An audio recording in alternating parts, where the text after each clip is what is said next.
यसाया यस्सु के जहन्नम में उतरने के बारे में लिखने के बाद वो आयत 6 में अपना बयान खत्म करता है और फिर आयत 7 में बोलता है, यसाया बाब 63 आयत 7 में, मैं खुदाउंद की शफकत का जिक्र करूंगा, खुदाउंद ही की सिताइश का, उस सब के मुताबिक जो खुदाउंद ने हमको इनात किया है, और उस बड़ी मेहरबानी का जो उसने इस्राएल के घराने पर अपनी खास रहमत और फरावान शफकत के मुताबिक जाहिर की है।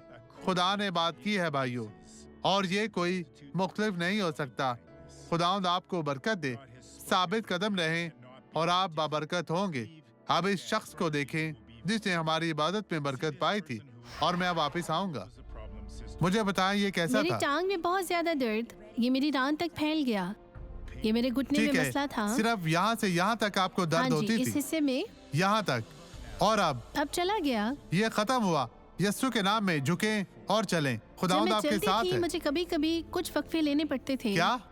माफ करिए, ठीक है, जब आपको मैं रुकना चलती थी, पड़ता, लेकिन मुझे अब कुछ आप वक्फे ऐसा लेने ऐसा कर पड़ते सकती थे। हैं। हाँ, अभी बैठती थी जी, जब मैं बहुत ज्यादा दर्द महसूस कर रही थी। ठीक है, वो सब करें जो आप पहले नहीं कर सकती थी। देखिए, मैं देखना चाहता हूँ। आगे बढ़े बहन, आगे बढ़े। खुदावंद आपके साथ है।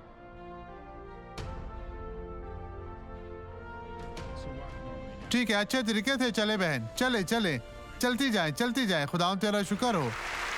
अब आप बिल्कुल ठीक है, अब आपको किसी की जरूरत नहीं है। चले मेरी बहन, चले चले, चलती जाएं।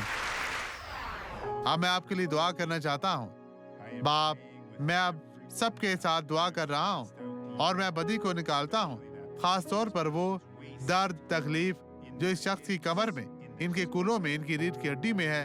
अभी हर तरह की बदी चली जाए यस्सु के नाम में, और आपके खुदा तेरा शुक्र हो, और आमीन।